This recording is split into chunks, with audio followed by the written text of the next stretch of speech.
अब अध्ययन करेंगे रेड डाटा बुक। ठीक है जी, रेड डाटा बुक। यहां पर मैं दो शब्द लिखा हूं, एक है IUCN और यहां पर है विश्व संरक्षण संघ, world conservation union. Red data book वास्तव में है क्या चीज?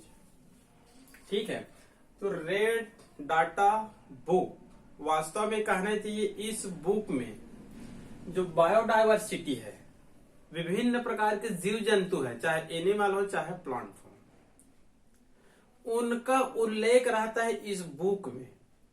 और सभी एनिमल प्लांट्स का उल्लेख नहीं होता है, उस बायोडायवर्सिटी का इस बुक में उल्लेख होता है जिनकी संख्या निरंतर कम होती जा रही है, जिनकी संख्या निरंतर कम होती जा रही है और आगे चलकर कहना चाहिए संकट उत्पन्न प्रजातियां हो सकती है, आगे चलकर विलुप्त प्रजाति बन सकती है। मतलब जो विलुप्त होने वाले पौधे हैं, जो संकट उत्पन्न पौधे हैं, संकट ग्रस्त जो पौधे हैं, उन जीव जंतुओं का, उन बायोडायवर्सिटी का इस पुस्तक में क्या होता है? उल्लेख होता है। क्लियर? सबसे पहले कहने की जो IUCN है, इसका फुल फॉर्म भी याद रख लेंगे, international union conservation of nature. International union conservation of nature, ये एक संस्था है, इंटरनेशनल संस्था है IUCN। ये पहले कहना चाहिए रेड डाटा बुक बनाता था।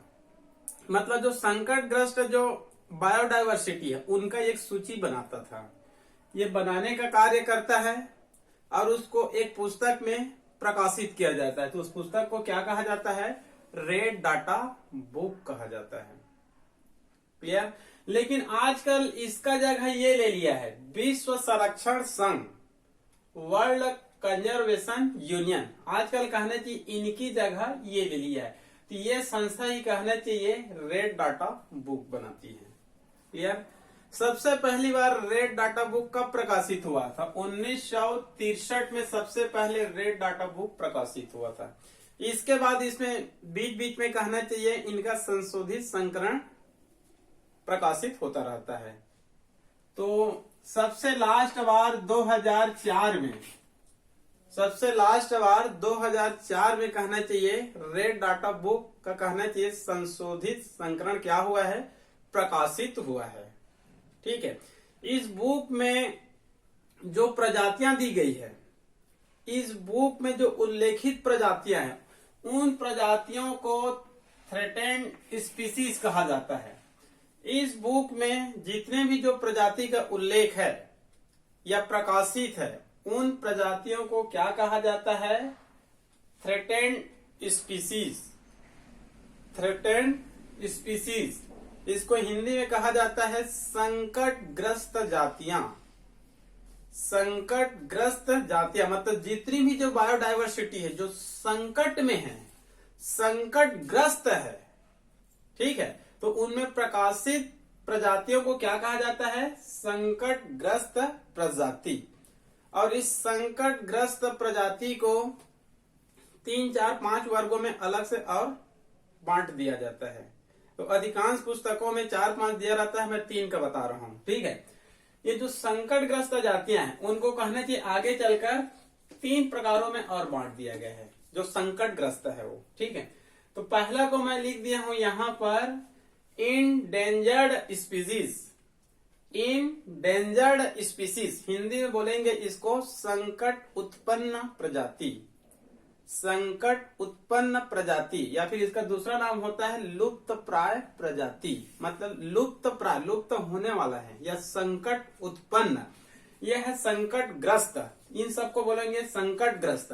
इन तीनों को अलग अलग कहेंगे, यह हो जाएगा लुप्त प्राय प्रजाति या फिर संकट उत्पन्न प्रजाति, इंग्लिश में इंडेंजर्ड स्पीसीज। दूसरा है एक्सटिंक्ट प्रजाति, मतलब विलुप्त प्रजाति, ये विलुप्त ही हो गया है।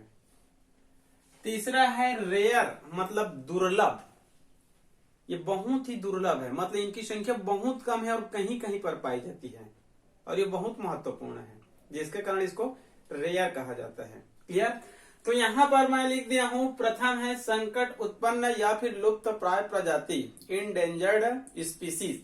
तो आजकल कहना चाहिए पूरे वर्ल्ड में, भारत में भी अनेक एनिमल है, अनेक पौधे हैं जो कहना चाहिए कौन सी स्थिति में पहुंच गया है, इंडेंजर्ड स्पीसीज बन गया है। मतलब संकट उत्पन्न प्रजाति है, लुप्त प्राय प्रजाति है, मतलब इनका कंजर्वेशन करना अत्यधिक महत्वपूर्ण है, संरक्षण करना अत्यधिक महत्वपूर्ण है, नहीं में आगे चलकर ये क्या हो सकते हैं, समाप्त भी हो सकते हैं। तो यार इसमें से मैं कुछ नाम को बता रहा हूं, उसको आप लोग को याद भी करना है, कई बार नीट पे पूछ दिया जाता है इनमें से कौन से स्पीसीज थ्रेटेंड स्पीसीज है या फिर इंडेंजर्ड स्पीसीज है। तो यहां पर देखिए लाल पांडा, मतलब इसको सफेद पांडा भी कहा जाता है, ये भालू है, ये विशाल भालू। ब्लू व्हेल, ठीक है जी, व्हेल मछली ही है। लैमूर, इद्री, इसका ये वास्तव में ये जो लैमूर है ये मैडागास्कर में पाई जाती है, अफ्रीका का एक देश है, वहां पर लोकल नाम में इसको इद्री कहा जाता है। एक बार इसको भी नीट में पूछा गया था, ये इद्री है, मतलब लैमूर है, कौन से देश में पाई जाती है और वो संकट उत्पन्न प्रजाति है। ठीक है, ये मैडागास्कर में पाई जाती है, एक लैमूर है ये। ठीक है, निफेंथिस ये क्लास पादप है, ये पौधे का नाम है, ये भी कहना चाहिए संकट उत्पन्न प्रजाति है या संकट ग्रस्त भी बोल सकते हैं, इसको ले सकते हैं। एशियन शेर, जो एशियाई शेर है, इनकी भी संख्या कम हो रही है, केवल गुजरात में है। ड्रोसेरा ये भी कहना चाहिए एक पौधे है। निफेंथिस भी एक कीटभक्षी पौधे हैं और ड्रोसेरा भी क्या है, एक कीटभक्षी पौधे है। दोनों कहना चाहिए इंडेंजर्ड स्पीसीज है। चीता, चिंपांजी, गोरिल्ला, गेंडा, टाइगर, राउवाल्फिया सर्पेंटाइना ये पौधे का नाम है, ये मेडिसिनल प्लांट्स है, इसको भी एक बार नेट में पूछा गया था। मतलब इनमें से कौन सा मेडिसिनल प्लांट्स है जो विलुप्त की ओर है, तो ये है राउवाल्फिया सर्पेंटाइना। इसका इंग्लिश नाम को दिया गया था, वैज्ञानिक नाम को, इस नाम से क्वेश्चन नहीं था। यहाँ पर एक पोडोफिलम ऐसे कुछ इसका वैज्ञानिक नाम होता है, वो दे दिया गया था। पाइथन मतलब ये सांप है बड़े आकार के। घड़ियाल, लंगूर, नीलगाय, हाइना, एलिफेंट, जो इंडियन एलिफेंट है, एलिफेंट कहना चाहिए अफ्रीका में पाई जाती है और एशिया में पाई जाती है। तो जो इंडियन एलिफेंट है ये भी कहना चाहिए इंडेंजर्ड स्पीसीज है। चिंकारा ये सब कहना चाहिए विलुप्त प्राय प्रजाति है। यदि इनको आगे चलकर नहीं बचाया जाता है तो ये क्या हो सकता है, ये विलुप्त हो सकता है। इन सबको बचाने के लिए कहना चाहिए विभिन्न प्रकार के national park, national sanctuaries, biosphere reserve बनाया गया है, जिसका अध्ययन जस्ट आगे करेंगे। ठीक है, उसके बाद है दूसरा विलुप्त प्राणी, मतलब पहले इस श्रेणी में आते हैं। यदि इसको हम लोग नहीं बचा सकते हैं तो ये क्या हो जाती है, विलुप्त हो जाती है। ये डोडो नामक पक्षी है जो मॉरिशस नामक देश में पाई जाती है, इसको भी कई बार नीट वगैरह में पूछा जाता है। वह कौन सा पक्षी जो विलुप्त हो गया, डोडो नामक पक्षी जो मॉरिशस में पाया जाता था। ये अपने सुंदर पंखों के लिए कहने चाहिए इनका शिकार कर लिया गया, जिनसे ये क्या हो गया, आगे चलकर विलुप्त हो गया। दुर्लभ प्रजाति, इसके अंतर्गत मतलब ऐसे कुछ प्रजाति आते हैं जिनकी संख्या बहुत ही कम है और कहीं कहीं पर पाई जाती है। उन प्रजातियों को क्या कहा जाता है, रेयर, मतलब दुर्लभ प्रजाति। एक बार नीट में पूछा गया था ग्रीन डाटा बुक क्या है, यहाँ पर पढ़ रहे थे हम लोग रेड डाटा बुक। अब उसमें क्वेश्चन में आ गया था ग्रीन डाटा बुक किससे संबंधित है, तो वहां पर उत्तर में था ग्रीन डाटा बुक रेयर प्रजातियों से है, मतलब जो दुर्लभ प्रजाति है। तो इसी प्रकार कहना चाहिए ग्रीन डाटा बुक बनाया गया है, इसमें उल्लेख केवल इसका रहता है, दुर्लभ प्रजाति का, और रेड डाटा बुक में इन तीनों का होता है। कितना क्लियर। उसके बाद आगे है कंजर्वेशन ऑफ बायोडाइवर्सिटी, मतलब बायोडाइवर्सिटी का क्या करना है, हमको संरक्षण करना है। इस चैप्टर का ही नाम है बायोडाइवर्सिटी एंड कंजर्वेशन। तो इतना जो पढ़े वो बायोडाइवर्सिटी है, अब उसका हम लोग देखेंगे यहाँ पर संरक्षण। ठीक है जी। बायोडायवर्सिटी का संरक्षण करना बहुत अधिक आवश्यक है। आप लोग को मैं शुरू में ही बताया था, बायोडायवर्सिटी एक महत्वपूर्ण एनिमल एंड प्लांट्स है। यदि इनका संरक्षण नहीं किया जाता है तो इकोसिस्टम संतुलित से क्या हो जाएगा, असंतुलित हो जाएगा, और असंतुलित होगा तो इतने कहने चाहिए पर्यावरणीय समस्याएं आती जाएगी कि वर्ल्ड ही क्या हो सकता है, समाप्त हो सकता है। ठीक है, तो बायोडायवर्सिटी कमी होने का मूल कारण सबसे प्रथम क्या है, इनकी जो प्राकृतिक आवास है उनका मानव द्वारा हस्तक्षेप करना। अपने कार्यों के लिए हम लोग जो प्राकृतिक आवास है उनको नष्ट कर रहे हैं, और वनों की प्रतिशत लगातार क्या होती जा रही है, कम होती जा रही है। वैज्ञानिकों का कहना है, इन्वायरमेंटल साइंटिस्ट का कहना है कि विश्व में यदि इकोसिस्टम को या फिर पर्यावरण को संतुलित रखना है तो 33% वन होना चाहिए। उसी प्रकार से प्रत्येक देश में भी 33% वन होना चाहिए। हमारे देश में भी कहना चाहिए आज से 10-20 साल पहले 33% वन था, लेकिन इंडस्ट्रीकरण जब से प्रारंभ हुआ है वनों का कटाव लगातार हो रहा है और 33% से गिरते गिरते 20-21% में आ गए हैं। इस दृष्टि से हमारे जो राज्य है, छत्तीसगढ़ राज्य, ठीक है, उनका स्थिति लगभग ठीक है। हमारे राज्य में आज भी कहना चाहिए 44% वन है। तो किसी भी देश में या विश्व में 33% वन रहेगा तो बायोडायवर्सिटी क्या रहेगा, सुरक्षित रहेगा। लेकिन वर्तमान दौर कहना चाहिए इंडस्ट्रियल का दौर चल रहा है। हर 5 किलोमीटर में, हर 10 किलोमीटर में कहना चाहिए इंडस्ट्री लग रहा है।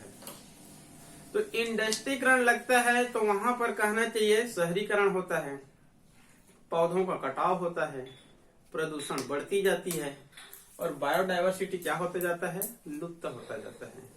तो आगे चलकर हमको बायोडायवर्सिटी को बचाना अति आवश्यक है, अन्यथा कहना चाहिए पूरी पृथ्वी, पूरे इकोसिस्टम क्या हो सकता है, असंतुलित हो सकता है, जो अन्य जीवों सहित कहना चाहिए मानव के लिए एक दुर्गम परिणाम दे सकते हैं। ठीक है, तो यहाँ पर कहना चाहिए बायोडायवर्सिटी को बचाने के लिए 2 विधि का प्रयोग किया जाता है। एक है इन सीटू और एक है एक्स सीटू। इसको जब अलग से पर्यावरण का एक सब्जेक्ट था तो इसको अधिकांश पूछा जाता था, इन सीटू क्या है, एक्स सीटू क्या है। ठीक है, तो बायोडायवर्सिटी को बचाने के लिए, कंजर्वेशन के लिए 2 विधियों का उपयोग किया जाता है। नाम से कुछ अटपटा जरूर लग रहा है लेकिन बहुत ही सिंपल है। एक है इन सीटू और एक है एक्स सीटू। जब जो बायोडायवर्सिटी है, जो जैव विविधता है, उनका संरक्षण यदि उनके मूल आवास में किया जाता है, मतलब ओरिजिनल हैबिटेट, मतलब जहां पर रहते हैं वो वहीं पर उसको संरक्षण प्रदान किया जाता है, तब उसको हम लोग क्या बोलेंगे, इन सीटू कंजर्वेशन। मतलब जहां पर रहते हैं वहीं पर, मतलब ओरिजिनल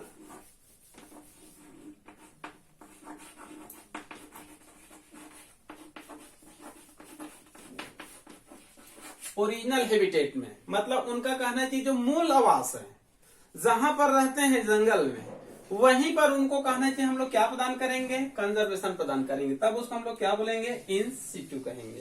क्लियर। और इसके अंतर्गत, इन सीटू के अंतर्गत ये तीनों प्रकार आते हैं। इसको जस्ट आगे अध्ययन करेंगे, आगे आप लोग को मैं टेबल के माध्यम से बताऊंगा। जैसे कि इन सीटू के अंतर्गत क्या आएंगे, नेशनल पार्क, नेशनल सेंचुरीज और बायोस्फीयर रिजर्व। ठीक है, इन सीटू का तात्पर्य होता है बायोडायवर्सिटी को कहां पर हमको संरक्षण प्रदान करना है, उनके मूल आवास में, मतलब ओरिजिनल हैबिटेट में, जहां पर रहते हैं वहीं पर संरक्षण प्रदान करेंगे, तब इनको क्या बोलेंगे, इन सीटू। अब इसके लिए 3 प्रकार हैं, नेशनल पार्क, नेशनल सेंचुरीज और बायोस्फीयर रिजर्व। ये तीनों नाम को आप लोग सुने हैं और कई जगह तो हम लोग देखे भी हैं। ठीक है, तो ये कहना है कि national park, national sanctuary, biosphere reserve कहां पर रहते हैं, जहां पर जो इनका जो मूल आवास होता है वहीं पर बना दिया जाता है, तब इनको इन सीटू कहा जाता है। एक्स सीटू, इनका अर्थ यह होता है, पहले इस विधि से हम लोग क्या प्रदान करेंगे, कंजर्वेशन प्रदान करेंगे, लेकिन उनकी संख्या नहीं बढ़ रही है, घटती ही जा रही है, और वह बायोडायवर्सिटी हमारे लिए बहुत ही महत्वपूर्ण है। तो इस विधि से मान लो इनकी संख्या में वृद्धि नहीं होती है, तब हम लोग कौन सी विधि अपनाएंगे? ex situ अपनाएंगे। मतलब इनको यहां से ले आएंगे, जो जीव जंतु उनके जो मूल आवास में इनकी संख्या में वृद्धि नहीं हुआ, तो वहां से हम लोग इसको ले आते हैं और शहरों के आसपास कहना चाहिए इनका क्या कराते हैं हम लोग? कंजर्वेशन प्रदान करते हैं। तब इसको हम लोग क्या बोलते हैं? Ex situ. तो इसके अंतर्गत कौन कौन से विधि आ सकते हैं? इसके अंतर्गत 4-5 याद रख लेंगे, जैसे कि बोटनिकल गार्डन, जूलॉजिकल गार्डन, आप लोग नाम सुने होंगे, कोलकाता में भी है, इंदौर में भी है, लखनऊ में भी है, दिल्ली में भी है। बोटनिकल गार्डन, जूलॉजिकल गार्डन, मतलब ये अजायब घर है ये, ठीक है। ये शहरों के आसपास होते हैं, मतलब वहां पर उनकी संख्या में वृद्धि नहीं हो रहा था, तब वहां से हम लोग शहरों के आसपास ले आए और इनकी संख्या में वृद्धि करने के लिए क्या बना लिए? पौधे हैं तो बोटनिकल गार्डन, और जंतु है तो जूलॉजिकल गार्डन, ठीक है। इसी प्रकार से फॉरेस्ट रिसर्च इंस्टीट्यूट, जैसे देहरादून में है फॉरेस्ट रिसर्च इंस्टीट्यूट, इसी प्रकार से एग्रीकल्चर रिसर्च इंस्टीट्यूट, इसी प्रकार से seed bank, gene bank, tissue culture, cryo preservation, ये सब एक सिटू है। इसको भी नाम को याद रख लेंगे, कई बार यहाँ से ऑब्जेक्टिव में पूछा जाता है। एक सिटू के अंतर्गत botanical garden, zoological garden, forest research institute, agriculture research institute, seed bank, gene bank, tissue culture, cryo preservation, ये सब एक सिटू है, ठीक है। ये सब एक सिटू है। इन सिटू जहां पर है वहीं पर इनके लिए 3 शब्द याद रखेंगे: नेशनल पार्क, नेशनल सेंचुरीज और बायोस्फीयर रिजर्व, ठीक है। इन सिटू, एक्स सिटू, इन दोनों माध्यमों से कहना चाहिए इनका बायोडायवर्सिटी का क्या किया जाता है? कंजर्वेशन किया जाता है, संरक्षण प्रदान किया जाता है। क्लियर? अब कहना चाहिए हमारे देश में विभिन्न प्रकार के नेशनल पार्क है, विभिन्न प्रकार के नेशनल सेंचुरीज है, विभिन्न प्रकार के बायोस्फीयर रिजर्व है। इनको मैं आप लोगों को एक टेबल से बता रहा हूँ, ठीक है। इस टेबल को आप लोग याद भी कर लेंगे, क्योंकि अधिकांश पूछा जाता है, नीट में ही नहीं, आप व्यापम का कोई भी एग्जाम दिलाइए, पीएससी का कोई भी एग्जाम दिलाइए, national park, national sanctuary, biosphere reserve, तीनों में से एक क्वेश्चन अनिवार्य रूप से आते हैं। इस नाम से आते हैं कि ये नेशनल पार्क कौन से राज्य में या फिर कहाँ स्थित है या फिर किस लिए प्रसिद्ध है। नीट में भी आएगा और अदर कंपटीशन एग्जाम में भी आते हैं, ठीक है। तो यहाँ पर इन सिटू के अंतर्गत नेशनल पार्क, नेशनल सेंचुरीज और बायोस्फीयर रिजर्व, इसके बारे में आप लोग को बता रहा हूँ, ठीक है जी।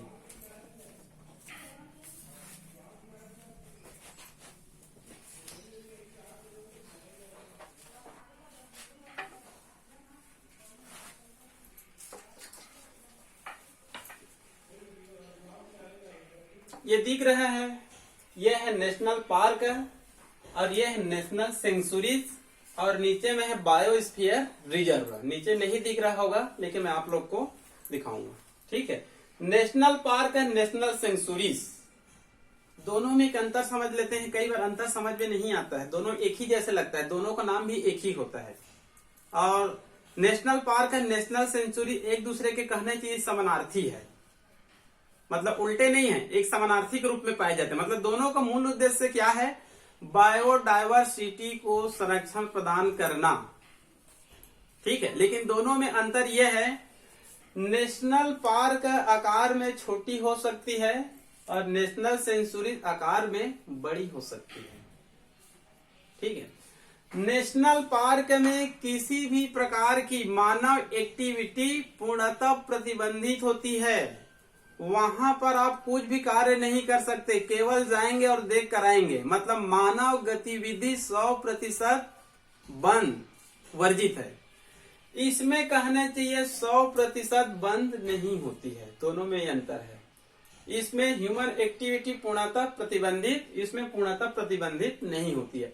ये आकार में छोटी हो सकती है, ये आकार में बड़ी हो सकती है। इसके चारों तरफ दीवार पाए जाएंगे, इनके चारों तरफ दीवार नहीं भी पाए जा सकते हैं, तार से इसको घेर सकते हैं। इनमें कर्मचारियों की संख्या अधिक होती है और इनमें कर्मचारियों की संख्या कम हो सकती है, ठीक है। इसमें प्रवेश के लिए रेट अधिक हो सकता है और इसमें प्रवेश के लिए रेट कम हो सकता है। मतलब ये स्टिकली है और ये कहना चाहिए कम स्टिकली है। क्लियर? तो यहाँ पर कुछ नाम देखते हैं, नामों को आप लोग याद कर लेंगे। ठीक है जी। पहला देखिए yellow stone park. Yellow stone park ये विश्व का प्रथम नेशनल पार्क है। ये यूएसए में है। इसको 1872 में बनाया गया था। ये भारत में नहीं है, ये यूएसए में है, संयुक्त राज्य अमेरिका में है। ये विश्व का प्रथम नेशनल पार्क है जिसको 1872 में बनाया गया था, येलो स्टोन पार्क। क्लियर? बाकी ये सब कहने चाहिए भारत में पाए जाने वाली क्या है, ये नेशनल पार्क है। भारत में नेशनल पार्क की संख्या वर्तमान में लगभग 103 के आसपास है और नेशनल सेंचुरीज की संख्या वर्तमान में 550 के आसपास है। क्लियर? तो यहाँ पर मैं कुछ नाम बता रहा हूँ, इस नाम को आप लोग याद रख लेंगे। कॉर्बेट नेशनल पार्क ये उत्तराखंड में है। कॉर्बेट नेशनल पार्क उत्तराखंड में है, नैनीताल में। ये भारत का प्रथम नेशनल पार्क है। ये भारत का प्रथम नेशनल पार्क है, इसको याद रख लेंगे। और ये भारत का प्रथम टाइगर रिजर्व भी है। टाइगर प्रोजेक्ट के नाम से जाना जाता है। 1972 में शुरू किया गया था। इसको एक बार नीट में पूछा गया था। मतलब पहले नेशनल पार्क का बनाया गया और नेशनल पार्क में विभिन्न प्रकार के जीव जंतु को रख देते हैं। जैसे कि मान लो जब इसको कॉर्बेट नेशनल पार्क को बनाया गया, ये भारत का प्रथम नेशनल पार्क है, तो इसमें टाइगर के साथ में अन्य जीव जंतु भी थे। लेकिन ये देखा गया कि टाइगर की संख्या में ज्यादा मात्रा में वृद्धि नहीं हो रही थी। तो वैज्ञानिकों ने यह सोचा कि हम नेशनल पार्क बना दिए, नेशनल सेंचुरी बना दिए, लेकिन टाइगर की संख्या में बढ़ोतरी नहीं हो रही है। तो टाइगर को बचाने के लिए स्पेशल एक प्रोजेक्ट लाया गया जिसको कहा जाता है टाइगर प्रोजेक्ट या टाइगर रिजर्व। तो भारत में प्रथम टाइगर प्रोजेक्ट 1972 में लाया गया।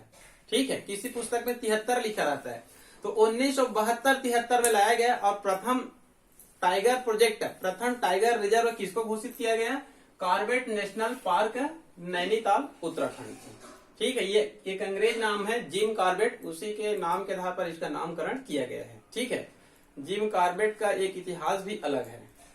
उसके बाद है मानस नेशनल पार्क, ये असम में है। मानस नेशनल पार्क ये असम में है, ये भी टाइगर के लिए फेमस है। आप लोग जानेंगे कि कौन सा पार्क किस जीव के लिए फेमस है, इसको भी कई बार पूछा जाता है। ये जो मानस है ये असम में, ये भी टाइगर के लिए फेमस है। सुंदर नेशनल पार्क ये पश्चिम बंगाल के 24 परगना जिले में है। सुंदर नेशनल पार्क ये पश्चिम बंगाल में है, इसको भी कई बार पूछा गया है। इनकी खासियत यह है कि वह कौन सा नेशनल पार्क है जहां पर टाइगर की संख्या सबसे अधिक है। तो उत्तर में क्या है? सुंदर नेशनल पार्क 24 परगना पश्चिम बंगाल, यहाँ पर टाइगर की संख्या सबसे अधिक